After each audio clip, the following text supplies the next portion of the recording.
തിയേറ്ററിൽ നമ്മൾ കാണുന്ന നായകന്മാരുടെ യഥാർത്ഥ മുഖം ഇങ്ങനെ.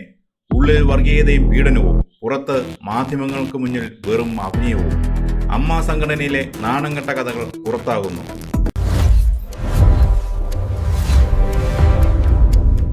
മലയാള സിനിമയിലെ വല്യേട്ടന്മാരും തമ്പുരാക്കന്മാരും ചേർന്ന് നടത്തുന്ന അമ്മ എന്ന സംഘടന ഇപ്പോൾ വെറും ഒരു തട്ടിക്കൂട്ട് സംഘടനയായി മാറിയിരിക്കുന്നു. എന്തിനാണ് യഥാർത്ഥത്തിൽ ഇങ്ങനെ ഒരു താര സംഘടന രൂപീകരിച്ചത്? ആ ലക്ഷ്യം ഇവർ എന്നോ മറന്നുപോയി. സാധാരണ അംഗങ്ങൾക്ക് വേണ്ടി ഇവർ എന്തെങ്കിലും ചെയ്യുന്നുണ്ടോ? ഇല്ല എന്ന് തന്നെ പറയാം. കുറച്ച് താരങ്ങൾ വരുന്നു, എയർ കണ്ടീഷൻ ചെയ്ത മുറിയിലിരുന്ന് കമ്മിറ്റി കൂടുന്നു, മാധ്യമങ്ങൾക്ക് മുന്നിൽ വന്ന് വലിയ വാക്കുകളിൽ ചിരിയും കളിയുമായി ഷോ നടത്തുന്നു. എല്ലാം വെറും അഭിനയം. വെള്ളിത്തിരയിലെ ആ പളവളപ്പും ജാടയും സ്വന്തം ജീവിതത്തിലും കൊണ്ടു നടക്കാൻ ചിലർ നടത്തുന്ന ചീഞ്ഞ നാടകങ്ങൾ മാത്രമാണിത്. ഹേമ കമ്മിറ്റി റിപ്പോർട്ട് വന്ന് ഇത്രയും വലിയ വെളിപ്പെടുത്തലുകൾ ഉണ്ടായിട്ടും ഇവർക്ക് ഒരു നാണവുമില്ലാതെ സ്വയം ന്യായീകരിച്ച് മെഴുകാൻ എങ്ങനെ സാധിക്കുന്നു? അമ്മയ്ക്കുള്ളിലെ നാണംകെട്ട ആഭ്യന്തര കലഹങ്ങളുടെ ചുരുളഴിയുകയാണ്. മലയാള സിനിമയിലെ പാവപ്പെട്ട കലാകാരന്മാരെ സഹായിക്കാൻ അവർക്കൊരു തണലാകാൻ വേണ്ടിയാണ് വർഷങ്ങൾക്ക് മുമ്പ് ഈ സംഘടന ഉണ്ടാക്കിയത്. രോഗബാധിതരായവർക്ക് ചികിത്സാ സഹായം നൽകുക, പ്രതിസന്ധിയിലായവർക്ക് കൈത്താങ്ങാകുക എന്നതായിരുന്നു ലക്ഷ്യം. എന്നാൽ ഇപ്പോൾ സംഭവിച്ചുകൊണ്ടിരിക്കുന്നത് എന്താണ്?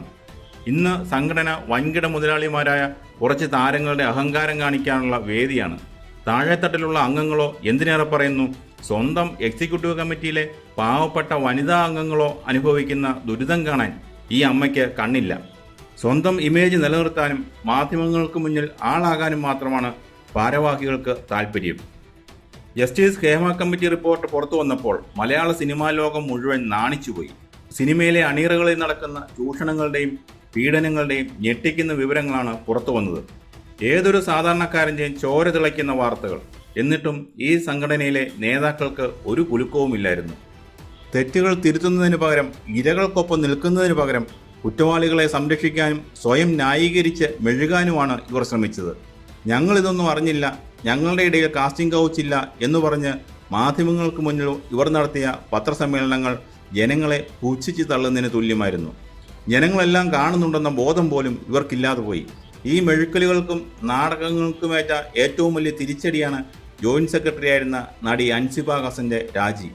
സംഘടനയ്ക്കുള്ളിൽ പുകയുന്ന വർഗീയതയും ഗ്രൂപ്പിസവും അൻസിബ പരസ്യമായി വിളിച്ചു പറഞ്ഞതോടെ ഈ താരങ്ങളുടെ പൊയ്മുഖം പൂർണ്ണമായും അഴിഞ്ഞു വീണു. ടിനി ടോം തനിക്കെതിരെ മതപരമായ അധിക്ഷേപം നടത്തിയെന്നാണ് അൻസിബ വെളിപ്പെടുത്തിയത്. താനൊരു ജിഹാദിയാണെന്നും മതപരിവർത്തനത്തിന് ശ്രമിക്കുന്നുണ്ടെന്നും ടിനി ടോം മറ്റ് അംഗങ്ങൾക്കിടയിൽ പ്രചരിപ്പിച്ചതായി അൻസിബ പറയുന്നു.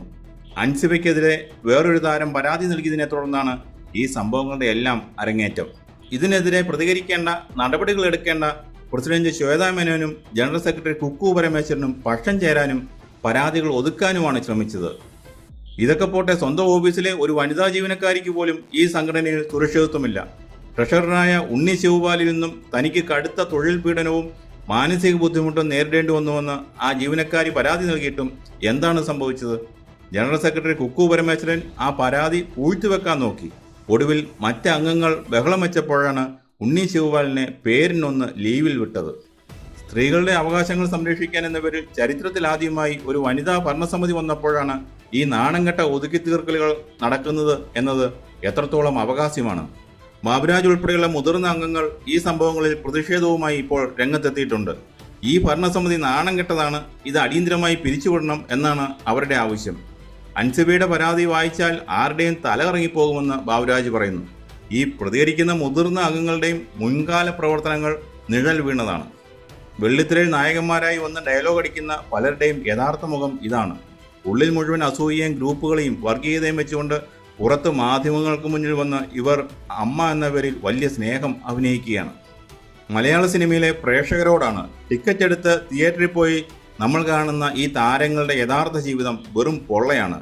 ഹേമ കമ്മിറ്റി റിപ്പോർട്ട് വന്നിട്ടും തിരുത്താൻ തയ്യാറാകാത്ത, സ്വന്തം സഹപ്രവർത്തകരെ വർഗീയമായി അധിക്ഷേപിക്കുന്ന ഇവരുടെ സംഘടനയ്ക്ക് ഇനി മുന്നോട്ടു പോകാൻ എന്ത് യോഗ്യതയാണുള്ളത്?